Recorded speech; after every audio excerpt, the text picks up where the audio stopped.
حمد باری تعالیٰ سے آغاز کر رہا ہوں، لیکن آپ حضرات نے میرے ساتھ مل کر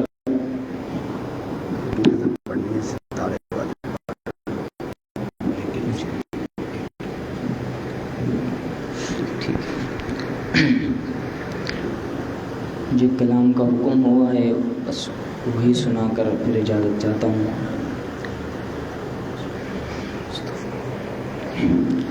وہ شہر محبت جہاں مصطفیٰ ہے، وہیں گھر بنانے کو دل چاہتا ہے۔ محبت سے کہہ دیں سبحان اللہ۔ یہ کلام اگر پورے ذوق سے سماعت کریں گے تو انشاءاللہ آپ حضرات کی آنکھوں میں بھی آنسو آ جائیں گے۔ پوری محبت سے سماعت کیجئے اور دل کے کانوں سے سماعت کیجئے کہ وہ شہر محبت جہاں مصطفیٰ ہے، وہیں گھر بنانے کو دل چاہتا ہے۔ وہ سونے سے کنکر وہ چاندی سی مٹی نظر میں بسانے کو دل چاہتا ہے۔ وہ سونے سے کنکر وہ چاندی سی مٹی نظر میں بسانے کو دل چاہتا ہے۔ اور جہاد محبت کی آواز گونجی، کہا حنظلہ نے یہ دلہن سے اپنی۔ جہاد محبت کی آواز گونجی، کہا حنظلہ نے یہ دلہن سے اپنی، کہ اجازت اگر دو تو جام شہادت، اجازت اگر دو تو جام شہادت لبوں سے لگانے کو دل چاہتا ہے۔ اجازت اگر دو تو جام شہادت لبوں سے لگانے کو دل چاہتا ہے۔ اور ایک یار کا تذکرہ کر رہا ہوں، میرا پہلا مصرع مکمل ہو، اگر سبحان اللہ کی گونج آئے گی پھر انشاءاللہ دوسرا مصرع پڑھوں گا، ٹھیک ہے حضرت؟ کہ جو پوچھا نبی نے کہ کچھ گھر بھی چھوڑا، تو صدیق اکبر کے ہونٹوں پہ آیا۔ جو پوچھا نبی نے کہ کچھ گھر بھی چھوڑا، تو صدیق اکبر کے ہونٹوں پہ آیا، کہ وہاں مال و دولت کی کیا ہے ضرورت، وہاں مال و دولت کی کیا ہے ضرورت، جہاں دل لٹانے کو دل چاہتا ہے۔ وہاں مال و دولت کی کیا ہے ضرورت، جہاں دل لٹانے کو دل چاہتا ہے۔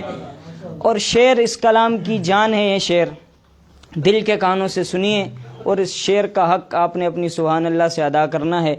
کہ ستاروں سے یہ چاند کہتا ہے ہر دم، تمہیں کیا بتائیں وہ ٹکڑوں کا عالم۔ ستاروں سے چاند کہتا ہے ہر دم، تمہیں کیا بتائیں وہ ٹکڑوں کا عالم کہ اشارے میں آقا کہ اتنا مزہ تھا، اشارے میں آقا کہ اتنا مزہ تھا کہ پھر ٹوٹ جانے کو دل چاہتا ہے، اشارے میں آقا کہ اتنا مزہ تھا کہ پھر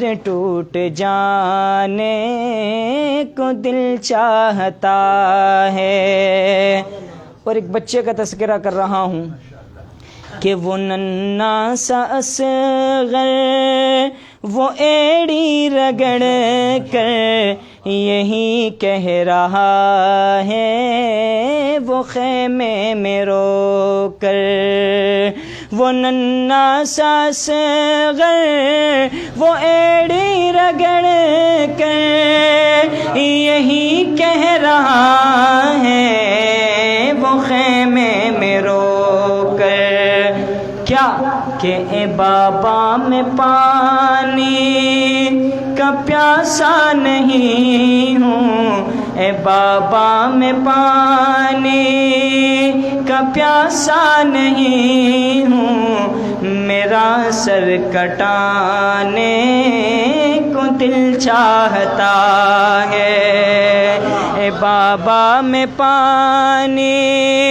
کا پیاسا نہیں ہوں، میرا سر کٹانے کو دل چاہتا ہے، اور جو دیکھا ہے روئے جمال رسالت تو طاہر عمر مصطفیٰ سے یہ بولے۔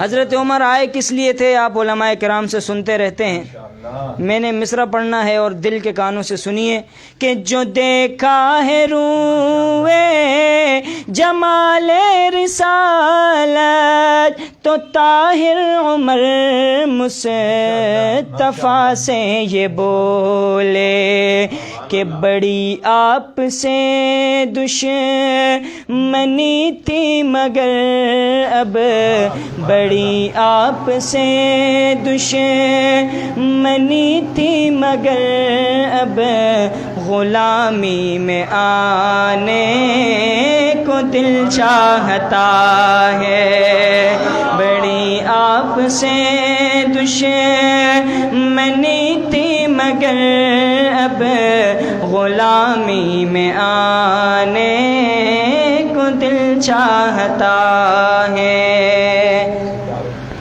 اور ستاروں سے چاند کہتا ہے ہر دم تمہیں کیا بتائیں وہ ٹکڑوں کا عالم کہ اشارے میں آقا کہ اتنا مزہ تھا، اشارے میں آقا کہ اتنا مزہ تھا کہ پھر ٹوٹ جانے کو دل چاہتا ہے، وہ شہر محبت جہاں مصطفیٰ ہیں وہیں گھر بنانے کو دل چاہتا ہے، وہ سونے سے کنکر وہ چاندی سی مٹی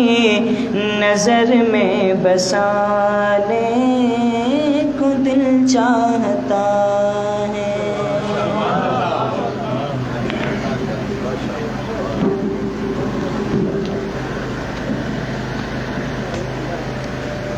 بسم اللہ الرحمن الرحیم۔ میرے محترم سامعین،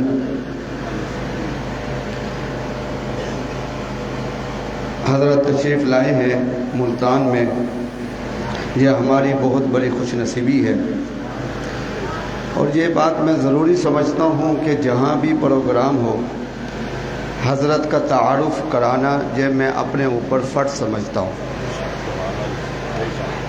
اس وجہ سے فرض سمجھتا ہوں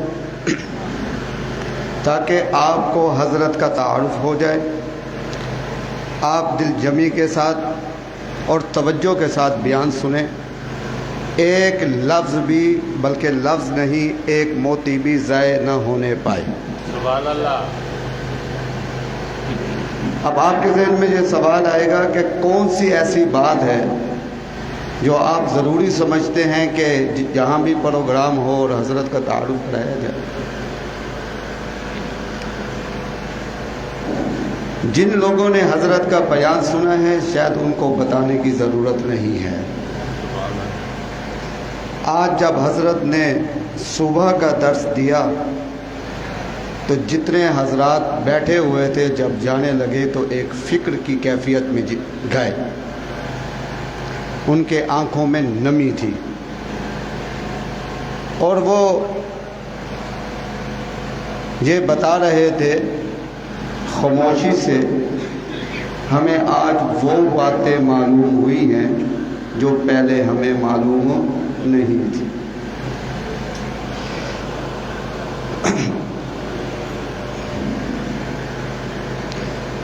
حضرت کا تعارف اس وجہ سے کرانا چاہتا ہوں، ہر دور کے اندر افراط اور تفریط کا معاملہ رہا ہے، یہاں تک کہ پیری مریدی میں بھی یا تو افراط کا معاملہ ہے یا تفریط کا معاملہ ہے۔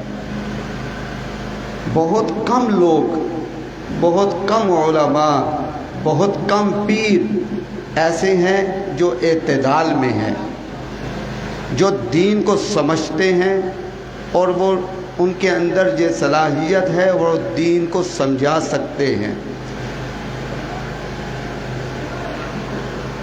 جتنے خطباء اور واعظین ہوتے ہیں آپ جب ان کے بیان کو سنتے ہیں تو اس کے اندر بہت ساری باتیں ایسی ہو جاتی ہیں جو مبالغہ ہوتا ہے، باتوں میں مبالغہ ہوتا ہے۔ اگر ان باتوں کو اگر ہم دین اسلام کے ترازو میں لائیں، دین اسلام کے ترازو میں لائیں تو اس پہ پھر معلوم ہوتا ہے کہ کتنا مبالغہ ہے۔ مگر حضرت کی باتیں دین اسلام میں سب سے زیادہ محتاط جو شعبہ ہے وہ دارالافتاء کا ہے۔ حضرت کا جو بیان ہوتا ہے کہ ہر بیان ایسے سمجھیں کہ ایک فتویٰ ہے، صرف اس کو کیفیت اس کی حیت بدلنے کی ضرورت ہے۔ اس سے پہلے یہ لکھ لیا جائے کیا فرماتے ہیں علماء کرام، یہ اگر لکھ دیا جائے تو وہ فتوے کی صورت بن جاتی ہے۔ حضرت دین اسلام کی روح کو بیان فرماتے ہیں۔ حضرت جب بیان فرماتے ہیں کہ ان کی زبان سے وہ موتی نکلتے ہیں، وہ نکات نکلتے ہیں، قیمتی نکات، کہ آدمی ان کے بیانات کو سن کر حیران ہو جاتا ہے۔ تقریباً 4-5 سال سے میرا مستقل حضرت سے تعلق ہے اور میں بڑے غور سے ان کی زندگی کا مطالعہ کرتا ہوں، دیکھتا ہوں۔ تو میں نے ان سے حضرت سے کئی مرتبہ پوچھا کہ حضرت یہ نکات، یہ قیمتی ہیرے، قیمتی موتی جو آپ کی زبان مبارک سے نکلتے ہیں، ایسی باتیں، مستند باتیں، یہ آپ کہاں سے مطالعہ کرتے ہیں؟ حضرت نے فرمایا کہ مجھے تو مطالعے کا وقت ہی نہیں ملتا، مطالعے کا مجھے وقت ہی نہیں ملتا۔ میں نے کہا یہ تو بڑی قیمتی باتیں ہیں، یہ تو نچوڑ ہے، یہ تو ایسی باتیں ہیں کہ کتنی تفاسیر اور کتنی احادیث کی کتابیں کا مطالعہ کر کے جو نچوڑ پیش کیا جاتا ہے وہ نچوڑ ہیں ان باتوں کا، تو یہ بغیر مطالعے کے آپ کیسے بیان کرتے ہیں؟ حضرت نے بڑی عجیب بات فرمائی، میں چاہتا ہوں کہ وہ میں بھی ذہن نشین کر لوں اور آپ بھی ذہن نشین کر لیں۔ حضرت نے فرمایا کہ بھائی مجھے مطالعے کا وقت نہیں ملتا، یہ جو موتی ہیں نا جو میرے زبان سے نکلتے ہیں یہ فیض ہے 2 خواجہ صاحبان کا. کتنے خواجہ صاحبان کا؟ 2 خواجہ صاحبان کا. ایک خانے وال کے حضرت مولانا خواجہ عبد الماجد صدیقی صاحب دامت برکاتہم العالیہ، اور ایک ملتان کے حضرت مولانا پروفیسر خواجہ ابوالکلام صدیقی صاحب. سبحان اللہ. میں نے حضرت نے جب جواب دیا تو میں سمجھا کہ بس حضرت شاہد میری حوصلہ افزائی، کیونکہ میرے والد ہیں اس لیے یہ بات کہہ رہے ہیں، خوش کرنے کے لیے یا تعلق داری. جب حضرت نے اگلی بات فرمائی نا تو مجھے یقین ہو گیا. جب حضرت نے سمجھایا اور مجھے افسوس بھی ہوا. حضرت نے فرمایا کہ بھئی دیکھو، ایمان اور یقین دونوں الگ الگ چیزیں ہیں. کیا ہیں جی؟ الگ الگ چیزیں. عام معنی میں ایمان جو ہے ماننے کو کہتے ہیں. ایمان کے معنی ماننے کے ہیں. آسان مفہوم جو یقین کا ہے وہ لینے کا ہے. یقین جو ہے لینے کا ہے. جب آپ مجھے فرمایا کہ جب آپ مجھے فون کرتے ہیں اور مجھ سے درخواست کرتے ہیں کہ حضرت ہمیں کچھ وقت دے دیں، کچھ نہ کچھ وقت ہمیں ملتان والوں کے لیے دے دیں، آپ کی مہربانی، تو میں آپ سے کیا کہتا ہوں، کیا فرماتا ہوں. میں نے کہا حضرت آپ یہی فرماتے ہیں کہ بھئی خواجہ صاحب کا صبح کا درس مجھے ملے گا، خواجہ صاحب ادھر ہیں. میں نے کہا بالکل، آپ تو ہر وقت یہی بات کہتے ہیں. فرمایا کہ وہ بھائی میں یقین لینے کے لیے آتا ہوں، یہ ساری باتیں میں نے وہیں سے لی ہیں. سبحان اللہ. جب حضرت نے یہ بات فرمائی اور یہ بیانات میں یہ بات سمجھائی، مجھے بڑا افسوس ہوا کہ آج تک ہم نے جو درس سنا ہے، ہم تو ماننے کے لیے وہاں بیٹھتے تھے. یعنی ایمان مانی ماننا. یقین کا تو ہم نے سوچا ہی نہیں ہے. 20 سال 30 سال 40 سال 50 سال سے جو لوگ اس درس کے ساتھ منسلک ہیں، ایک کراچی سے آنے والے عالم وہ آ کر یہ بات کہیں کہ میں نے یہاں سے لیا ہے، تو یقین والی بات تو ہمارے دل میں آئی نہیں ہے. تو یہ تو ہمارے لیے بہت بڑی محرومی کی بات ہے. اور اس کے ساتھ ہی میں نے حضرت کا شکریہ بھی ادا کیا کہ اللہ تبارک و تعالی آپ کو جزائے خیر عطا فرمائے. آپ نے ہماری دل کی آنکھوں کو کھول دیا ہے. اب آج ہمیں یہ بات معلوم ہوئی ہے کہ بھی درس کے اندر جو بیٹھا جاتا ہے ایک ایمان ہے اور ایک یقین ہے. ایمان ماننے کا نام ہے، یقین لینے کا نام ہے. وہ چیز، وہ نور ہم نے لینا ہے جو نور حضرت والد صاحب غلام رسول خان صاحب رحمۃ اللہ علیہ کی صحبت میں بیٹھ کر انہوں نے وہ حاصل کیا. شیخ الحدیث حضرت مولانا زکریا کاندلی رحمۃ اللہ علیہ کی صحبت میں بیٹھ کر اس کو حاصل کیا. اسی طریقے سے شمس الزمان صاحب رحمۃ اللہ، خواجہ خان محمد صاحب رحمۃ اللہ علیہ کے صحبت میں بیٹھ کر اس نور کو حاصل کیا. وہ نور وہ دل کے اندر جو موجود ہے اسی کو لینا بھی ہے، اسی کو یقین کہتے ہیں. وہ ایمان کی پختگی.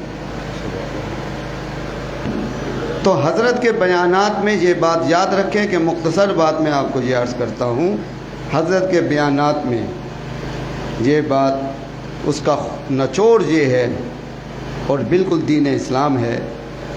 حضرت کا کہنا یہ ہے، فرمانا یہ ہے کہ تم جب عبادت کرو، فرائض اور واجبات، سنت اور مستحبات جب کرو، دائیں بائیں اوپر نیچے دیکھ لو کہ تمہارے فرائض واجبات سنن مستحبات سے کہیں ایسا تو نہیں کہ تم تو فرائض اختیار کرو اور تمہارے فرائض کی وجہ سے دوسروں کے حقوق تلف ہو رہے ہوں، دوسروں کے حقوق تلف ہو رہے ہوں. اس کے لیے یہ بات یاد رکھیں کہ دین اسلام کے 5 شعبے ہیں. ایک شعبہ عقائد کا ہے. اگر عقائد میں آپ پختہ ہیں تو آپ کو عقائد کا اظہار بھی اس طریقے سے کرنا پڑے گا کہ جس سے دوسروں کے حقوق تلف نہ ہو. سمجھ آ گئی بات؟ عقائد جس کو حقوق دین اسلام نے حقوق فرمایا ہے، اپنی طرف سے حقوق نہ ہو. اگر عقائد میں آپ کا واسطہ ایسے دشمن سے ہے جس کا باطل عقیدہ ہے آپ نے اس کو قائل کرنا ہے، اس کو دعوت دینی ہے، درست عقائد کی طرف بلانا ہے، تو پھر آپ کو وہ طریقہ اختیار کرنا پڑے گا کہ جس سے دوسروں کے حقوق جو ہیں وہ تلف نہ ہوں۔ اور آپ کو عبادت کا شوق ہے، آپ عبادت کرنا چاہتے ہیں، تو عبادت کے لیے کھڑا ہونے سے پہلے آپ دیکھ لیں کہ میری عبادت سے میں وہ طریقہ اختیار کروں جس سے دوسروں کے حقوق کسی کو تکلیف نہ پہنچے۔ اگر آپ کو معاشرتی جنون ہے کہ میں مخلوق کی خدمت کروں، تو پھر آپ کو وہ طریقہ اختیار کرنا پڑے گا، معاشرتی نظام وہ لانا پڑے گا کہ جس سے ایک کی اچھائی دوسروں کے حقوق تلف نہ ہوں۔ اگر آپ کو معاملات کا شوق ہے، آپ معاملات کی حالت میں ہیں، تو پھر آپ کو وہ طریقہ اختیار کرنا پڑے گا کہ وہ معاملات کرنے پڑیں گے جس سے دوسروں کے حقوق، جس کو دین اسلام نے حقوق کہیں، وہ تلف نہ ہوں۔ اسی طریقے سے اگر آپ کو شوق ہے کہ میں با اخلاق بن جاؤں اور میرے اندر اخلاق ہوں اور ہر کسی کے ساتھ اخلاق سے پیش آؤں، تو ہمارے مشائخ یہ فرماتے ہیں، حضرت کے بیانات کا نچوڑ یہ ہے، بھئی ٹھہر جاؤ ایک منٹ کے لیے، پہلے وہ اخلاق کا طریقہ رویہ اختیار کرو۔ یہ نہ ہو کہ تم اخلاق اختیار کرو اور تمہارے اخلاق سے ایسا نہ ہو کہ کسی دوسرے کے حقوق تلف ہو جائیں۔ اگر کسی کے حقوق تلف ہو گئے تو کیلکولیٹ کرنے سے اس کا نتیجہ یہ نکلے گا کہ 10 روپے آپ نے کمائے ہوں گے اور 90 روپے آپ نے خرچ کیے ہوں گے، نقصان کیے ہوں گے۔ تو اس وجہ سے حضرت کا بیان بڑا قیمتی ہے، تو بڑی توجہ کے ساتھ جو ہے حضرت کا بیان سنیں، اور یہ بات یاد رکھیں کہ بس کہتے ہیں گھر کی مرغی دال برابر، تو یہ حضرت آسانی کے ساتھ یہاں آ جاتے ہیں۔ آپ میں سے کسی نے کوئی محنت یا حضرت کو کوئی فون نہیں کیا، کس طریقے سے حضرت آئے ہیں اور ان کی مصروفیات کیا ہے، آپ کو اس چیز کا اندازہ نہیں ہے۔ جب کبھی آپ کا کراچی میں جانا ہو تو آپ مجھ سے رابطہ فرمائیں گے، تو میں آپ کو پھر ان کا ایڈریس دوں گا، تو پھر آپ وہاں جائیں گے، جا کر اپنی آنکھوں سے دیکھیں گے حضرت کی کتنی مصروفیات ہے۔ تو اس وجہ سے ان کی قدر کریں۔ یہ تو بھائی عاطف صاحب ہیں، یہ میرے ساتھ چلتے ہیں، ان کی خواہش ہوتی ہے، مجھے حضرت حاجی صاحب ہیں، تو کچھ ساتھی ہیں وہ ساتھ چلتے ہیں، اور ان کی خواہش ہوتی ہے کچھ اکابر آئیں جن سے ہم کچھ نصیحت حاصل کریں، تو پھر میں کوشش کر کے، اللہ کا خاص کرم ہے، اللہ نے ایسی شخصیت عطا فرمائی ہے، حضرت والد صاحب نعمت ہیں، ان کی وجہ سے بڑے بڑے اکابرین جو ہیں ان کی وجہ سے جو ہے ہمیں آسانی کے ساتھ ان کا وقت مل جاتا ہے۔ بس شرط ان کی یہی ہوتی ہے کہ خواجہ صاحب سے ملاقات ہو جائے، بس ان کی شرط یہی ہوتی ہے، وہ شرط ہم پوری کر لیتے ہیں کیونکہ وہ نعمت ہمارے گھر میں ہے، اس وجہ سے یہ حضرات آ جاتے ہیں۔ اللہ تبارک و تعالیٰ ان کو اجر عظیم عطا فرمائے۔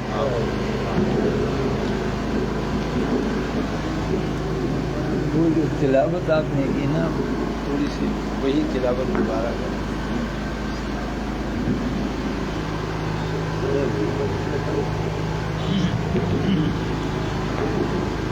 وہی تلاوت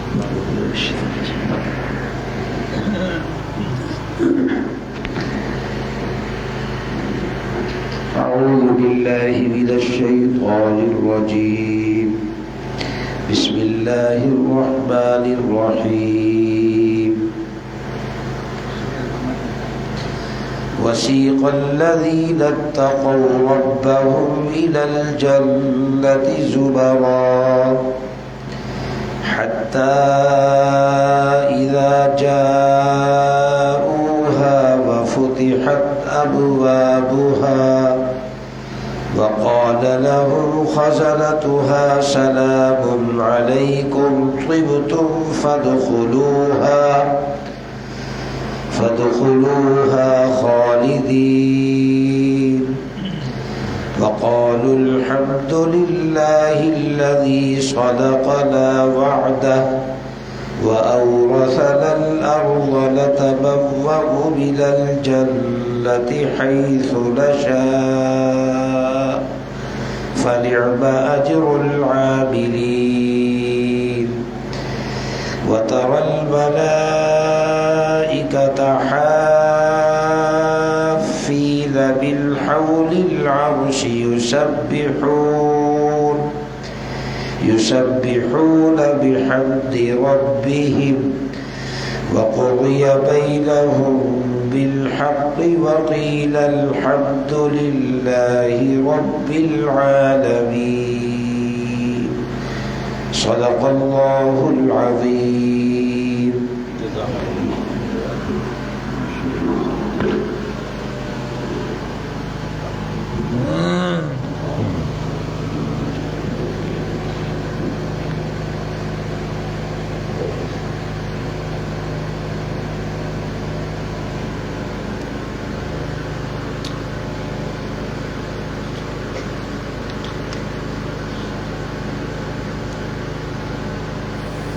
سورہ حدید نکالا اس میں نشان.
الحمد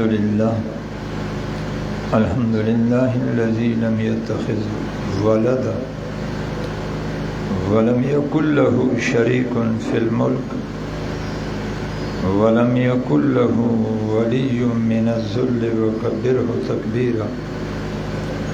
ونشهد أن سيدنا ونبينا وسندنا ومولانا محمدا عبده ورسوله صلى الله تعالى عليه وعلى آله وأصحابه أجمعين. أما بعد فأعوذ بالله من الشيطان الرجيم. بسم الله الرحمن الرحيم.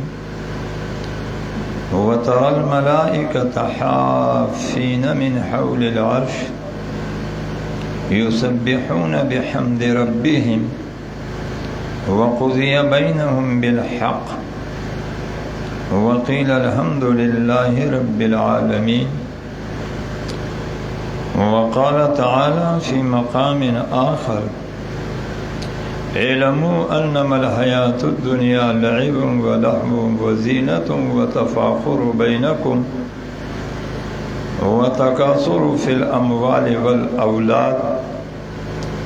سبحان ربك رب العزة عما يصفون وسلام على المرسلين والحمد لله رب العالمين. سارے ساتھی ذوق اور شوق کے ساتھ بآواز بلند درود شریف پڑھیں. اللهم صل على سيدنا ومولانا محمد وعلى آل سيدنا ومولانا محمد وبارك وسلم وصل عليه.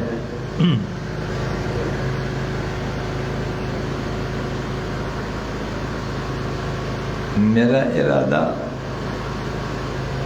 کسی اور آیت پر گفتگو کے حوالے سے تھا اور اسی حوالے سے سوچ لے کے بیٹھا تھا کہ اسی پر کچھ گفتگو ہو جائے. لیکن مولانا عبدالرحمن صاحب نے سورہ زمر کی ان آیاتوں کی تلاوت کی تو میری توجہ اس طرف ہو گئی. سبحان اللہ. تو جس طرح ہمارے مفتی انزلہ صاحب نے فرمایا کہ میرا مطالعہ نہیں ہوتا ہے، مجھے کیا پتہ تھا کہ مولانا عبدالرحمن سورہ زمر تلاوت کرے گا، مجھے نہیں پتہ تھا. تو دل میں اللہ نے یہ بات ڈالی کہ میں اسی پر اللہ کے فضل و کرم احسان اپنے شیوخ کی توجہ کی برکت سے اسی پر دو چار باتیں آپ کے سامنے رکھوں۔ میں نے آپ کے سامنے ان آیتوں کے حوالے سے جو سورہ زمر کی ہے ایک بات رکھنی ہے۔ کتنی؟ زور سے بولو۔ یہ بارڈر کے اس طرف والے نہیں بولے تاکہ مجھے سمجھ آئے۔ ایک بات رکھنی ہے۔ کتنی باتیں؟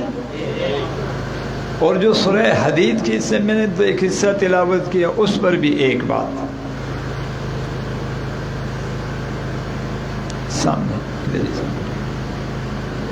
سورہ حدید پر جو آیت میں نے پڑھی، ایک بات اس پہ کرنی ہے اور ایک بات اس پہ کرنی ہے۔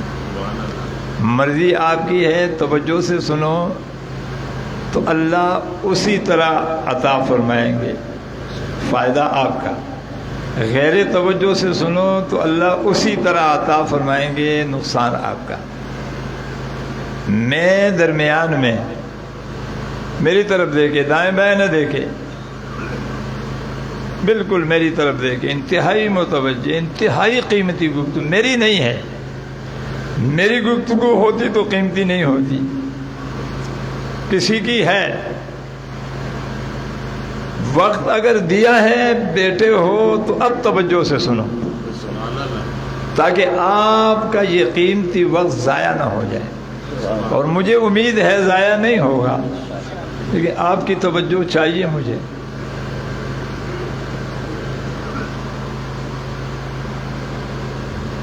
مثال دے کے اپنی بات شروع کر رہا ہوں، آپ کی توجہ اور اپنی گفتگو پر ایک مثال دے رہا ہوں۔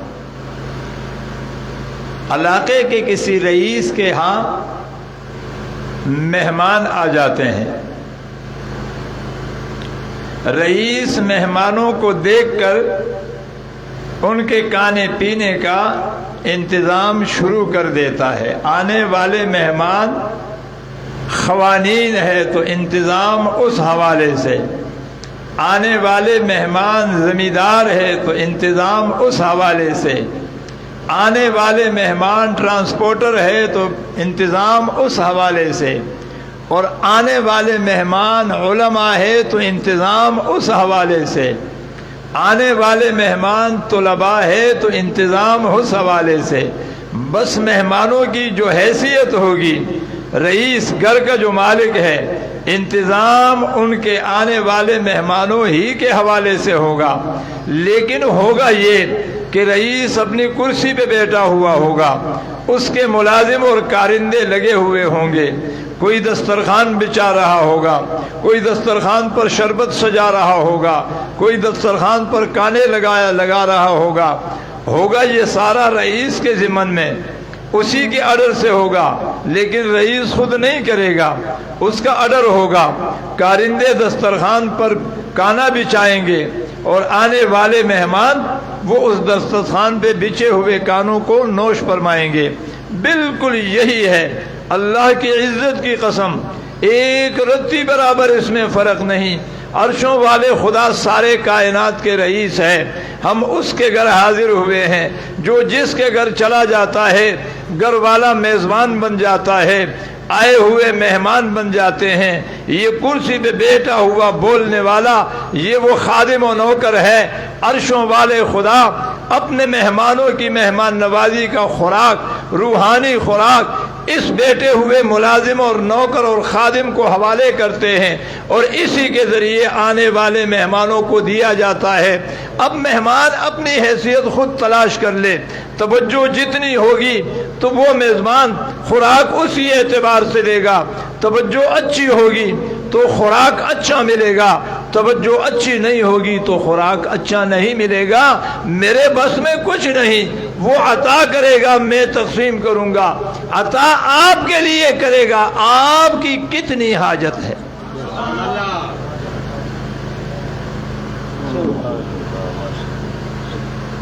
کوئی بات سمجھ میں آ رہی ہے؟ اب میں اپنی بات شروع کر رہا ہوں۔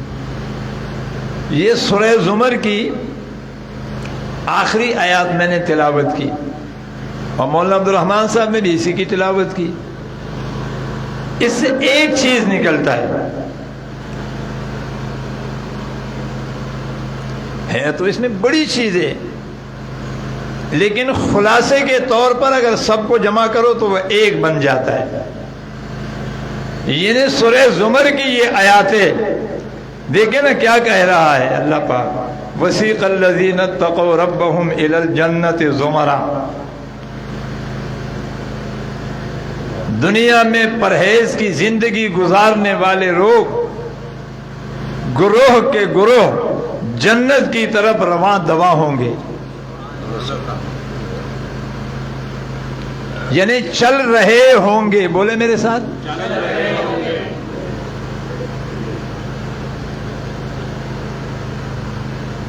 کہاں داخل ہوں گے؟ بولو. تو جب داخل ہو جائیں گے، اس سے پہلے کہ میں اپنے یہ جملہ مکمل کروں، اسے یہاں آدھا چھوڑ کے اب اسے سمجھانے کے لیے ایک آدھا جملہ اور جوڑ رہا ہوں. جب آدمی کسی کام کو شروع کرتا ہے، موٹر سائیکل میں چابی لگا کے سٹارٹ کرنے لگتا ہے تو پڑھتا ہے، بولو یا نہیں یار، ڈرتے کیوں؟ نہیں پڑھتے ہو کیا؟ کیا پڑھتے ہو؟ اور جب منزل پہ پہنچ جاتے ہو پھر تو پڑھو سارے.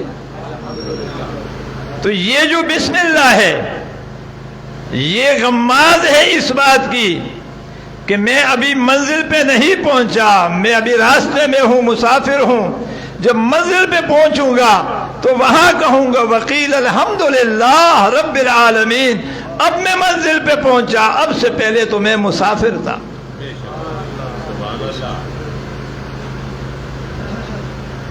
کوئی بات پلے پڑ رہی ہے؟ سر ہلا کے جواب دو نا. کوئی بات پلے پڑ رہی ہے؟ سر ہلا کے جواب دیتے ہیں.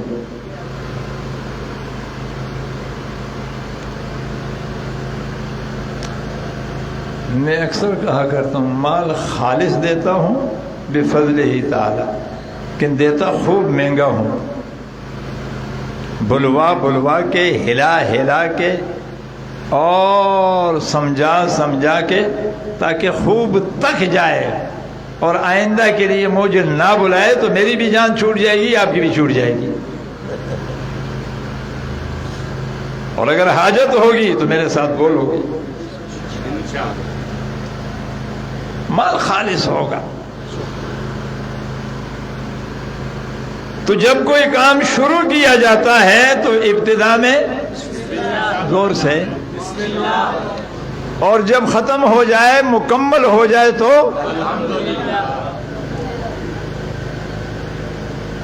تو پیغمبر کونین صلی اللہ علیہ وسلم کے ختم نبوت پر ایک دلیل اسمی ہے. ایک دلیل بولو سارے، ایک دلیل اسمی ہے. اسمی، الف سین میم یا. وہ دلیل کیا ہے؟ کہ آدم سے شروع ہوا. حمد مکمل نہیں ہے.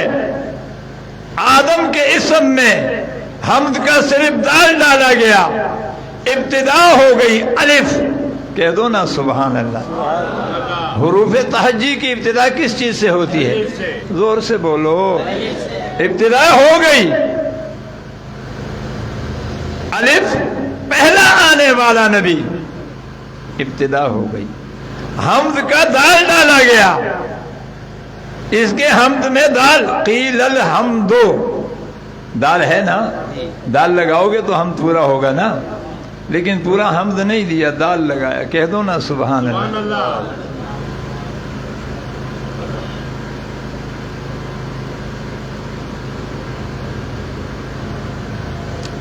صرف دال لگایا. سمجھانا یہ تھا کہ ابھی ابتدا ہے. داؤد کے اسم میں صرف دال لگایا گیا. نوح کے نام میں اس حمد کا ہا لگایا گیا، اور موسیٰ کے نام میں اس حمد کا میم لگایا گیا. اشارات یہ تھے کہ جہاں حمد مکمل ہوگا وہاں نبوت مکمل ہوگی. تم خود سمجھ جاؤ گے کہ حمد آخر میں ہوتا ہے. تو جو ہم تقسیم تھا سبرک انبیاء میں، آخر میں جب انبیاء کا خلاصہ وجود میں آیا تو نام رکھا گیا میم ہا میم دال. کہہ دو نا محمد صلی اللہ. وقیل الحمد. ختم ہو گئی کہانی. جنت والے جنت اور جہنم والے جہنم میں. محمد. ختم ہو گئی کہانی. اب نبوت کا دروازہ بند ہو گیا. کہہ دو سبحان اللہ. تو ہم آخر میں آتا ہے. نبوت کا سفر جاری تھا. جی بولو.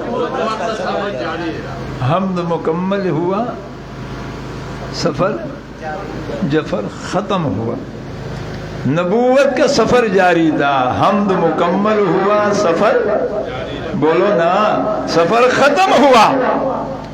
نبوت کا سفر جاری تھا، حمد کو مکمل کرنا تھا. حمد مکمل ہوا تو نبوت کا سفر بھی لپیٹ لیا گیا، ختم کر دیا گیا. اور میرے اور آپ کی زندگی کا سفر جاری تھا. حمد عطا کر دیا، سفر بھی ختم کر دیا.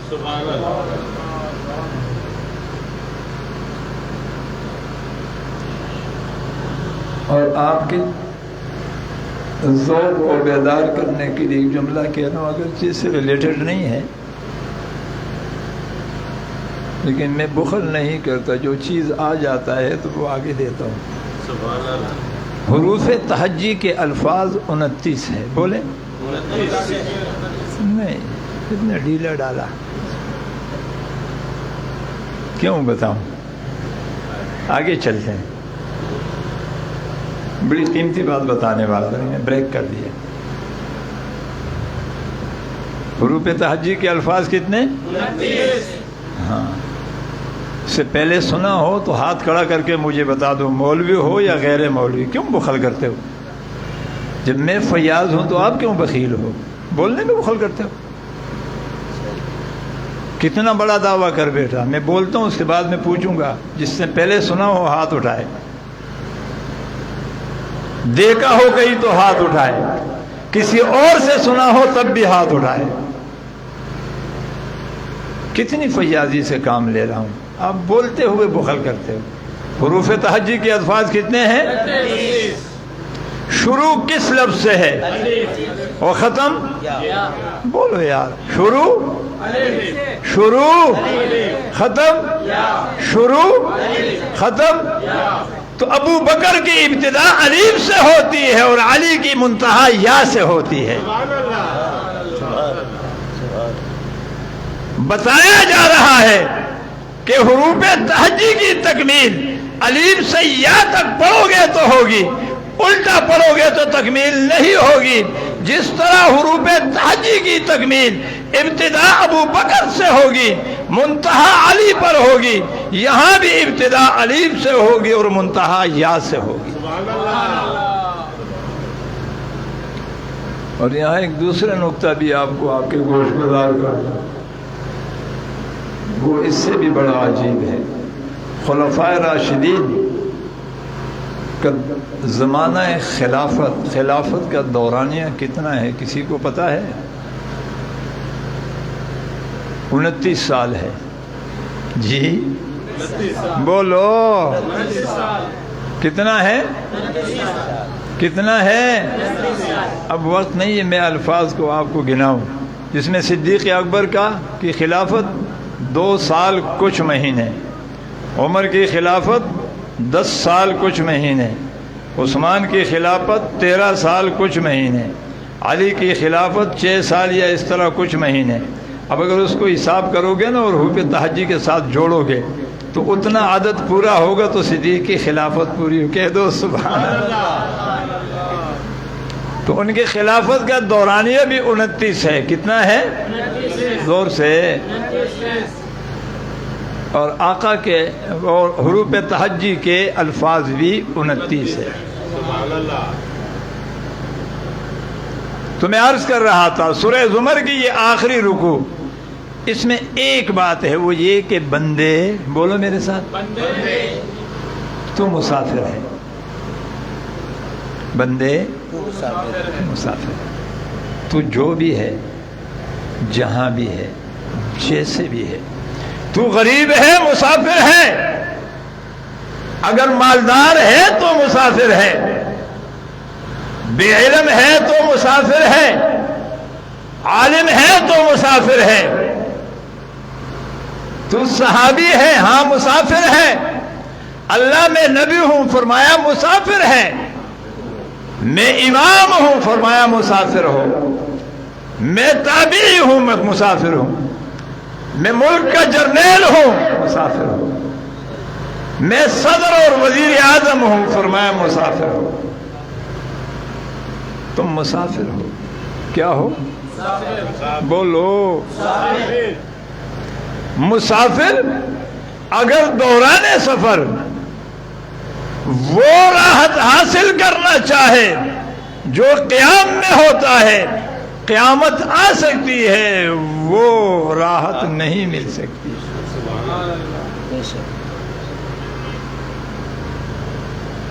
اس لیے ہم یہاں ایک بات سے پریشان ہوتے ہیں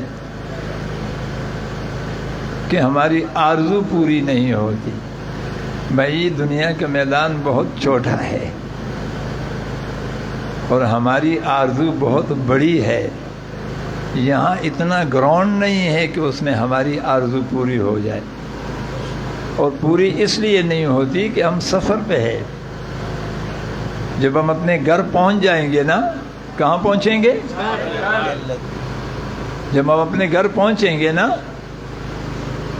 تب ہمیں آرام ہو جائے گا۔ جب آدمی پہنچ جائیں گے اب مجھے کچھ سکون ہو گیا، تو بھائی سفر میں تو سکون نہیں ہوتا۔ یہ ہماری بے سکونی بھی بتا رہی ہے کہ ہم ابھی گھر نہیں پہنچے۔ بولو گھر نہیں پہنچے۔ جگر مراد آبادی کے جب موت کا وقت آیا تو گھر کے لوگ رونے لگے۔ ابھی کچھ ہوش باقی تھا۔ گھر والوں سے پوچھا کیوں روتے ہو؟ کہا اس لیے کہ آپ مر رہے ہو۔ اور جگر نے کہا بے وقوفو، تم سمجھتے ہو جگر مر گیا، نہ جگر اپنے گھر گیا۔ مرا نہیں ہو، اپنے گھر جا۔ بھائی گھر وہ ہوتا ہے نا جس میں ابا ہوتا ہے، اس گھر میں ربا ہے۔ اور وہ ہمیں وراثت میں ملا گیا ہے، اسی کہ ہمارے ابا وہاں رہ کے آئے ہیں۔ بہرحال انسان جب پیدا ہوتا ہے، اب توجہ سے سنیں آیاتوں کا کچھ سمجھانے لگا۔ انسان جب پیدا ہونے لگتا ہے، جب اس کا دورانیہ ماں کے پیٹ میں پورا ہو جاتا ہے، توجہ سے سنیں، میں نہیں کہوں گا توجہ نہ توجہ، آپ کی مرضی ہے۔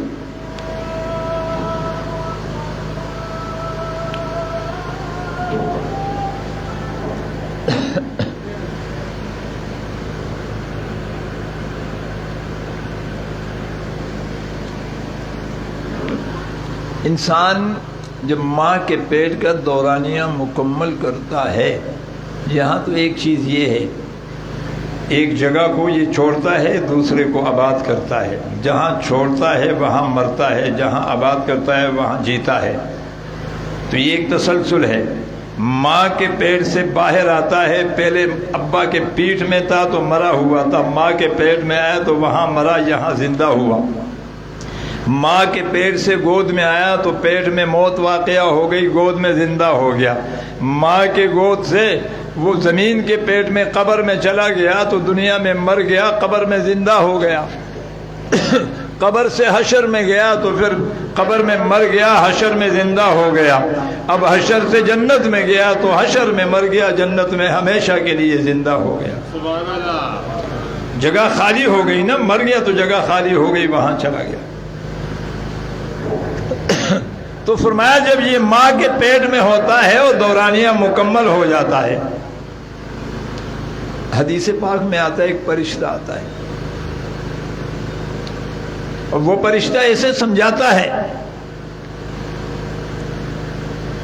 میں تجھے ایک ایسی جگہ لے جا رہا ہوں جو تیری اس کوٹری سے بہت بڑی ہے.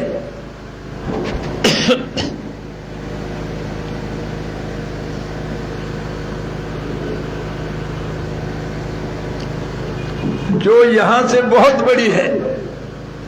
یہاں تازہ ہوا نہیں، وہاں تازہ ہوا ملے گی.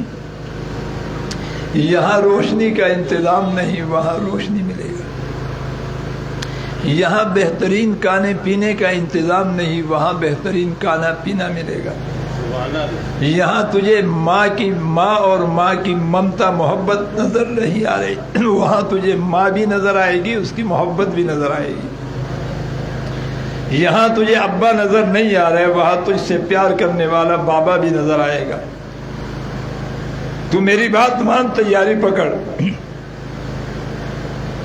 میں جہاں لے جا رہا ہوں وہاں بڑے خوبصورت نہر بہتے ہوئے دیکھو گے، آبشاریں ہوگی، بڑی لمبی لمبی درختیں ہوگی، سایہ ہوگا، پھلدار بوٹے ہوں گے، کسی پر آم لٹکتے ہوں گے، کسی پر کیلے لٹکتے ہوں گے، کسی پر خرمانیاں لٹکتی ہوگی، کسی پر سیب لٹکے ہوئے ہوں گے. دیکھ کے ہی تو خوشی کا مظاہرہ کرے گا.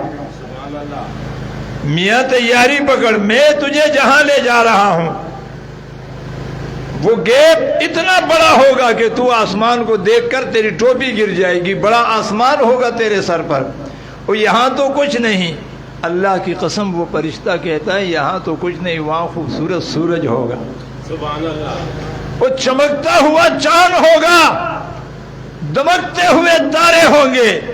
میاں تو تیاری پکڑ، میں تجھے جہاں لے جا رہا ہوں یہاں تو تجھے گن مل رہا ہے، وہاں تجھے تازہ چشمے کا تازہ دودھ نہ ملا تو میرا نام بدل دے. سبحان اللہ. تو تیاری پکڑ، میں تجھے ایک ایسی جگہ لے جا رہا ہوں جگہ تجھے گرمی محسوس ہوئی تو پنکھا چلے گا، اندھیرا محسوس ہوا تو بلب جلے گا، پیاس محسوس ہوا تو ٹھنڈا مشروب تیرے پاس آئے گا، اور تجھے پریشانی ہو گئی تجھے ماں کی محبت بری مامتا کا گود تجھے ملے گا. اب وہ کیا کرتا ہے؟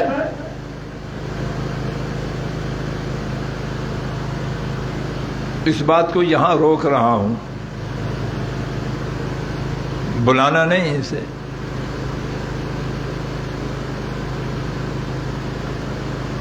شکاری مچھلی کے شکار کے لیے کنڈے میں گوشت کا ٹکڑا لگاتا ہے اور ڈوری کو پانی میں ڈالتا ہے.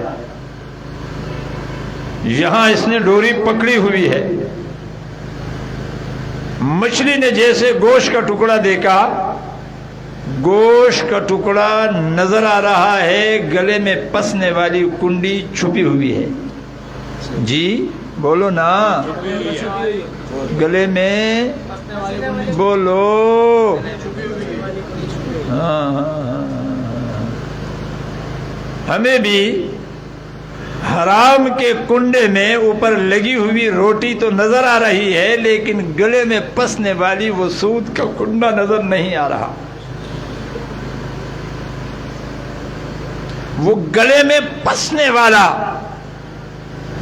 رشوت کا کنڈا نظر نہیں آ رہا، وہ گلے میں پسنے والا حرام خوری کا کنڈا نظر نہیں آ رہا، وہ گلے میں پسنے والا بدتمیزی اور حرام کاری کا پسنے والا کنڈا نظر نہیں آ رہا. جس طرح اس مچھلی کو گوشت تو نظر آ رہا ہے لیکن کنڈا نہیں. جب اس گوشت، توجہ چاہتا ہوں میری طرف دیکھے، جب وہ گوشت کے ٹکڑے کی طرف بڑھتا ہے تو مفتی حنظلہ جیسے ہوشیار وہ اسے روکتا ہے، بھائی کیا کر رہے ہو؟ کہا گوشت ہے، کا خبردار گوشت نہیں، اس کے بیچ میں کنڈا پسا ہوا ہے، کنڈے کے کونے میں ڈوری لگی ہوئی ہے، ڈوری باہر ایک آدم خور کے ہاتھ میں ہے، اس نے وہاں توا رکھا ہے، چولہا رکھا ہے، چھریاں رکھی ہے، مثالیں رکھے ہیں، آگ رکھا ہے، چمچ رکھے ہیں، سارا نظام رکھا ہے. خبردار تجھے کنڈا نظر نہیں آ رہا، مجھ پر رب نے کنڈا واضح کیا ہے، میں دیکھ رہا ہوں. اس گوشت کے ٹکڑے کے پیچھے مت جانا.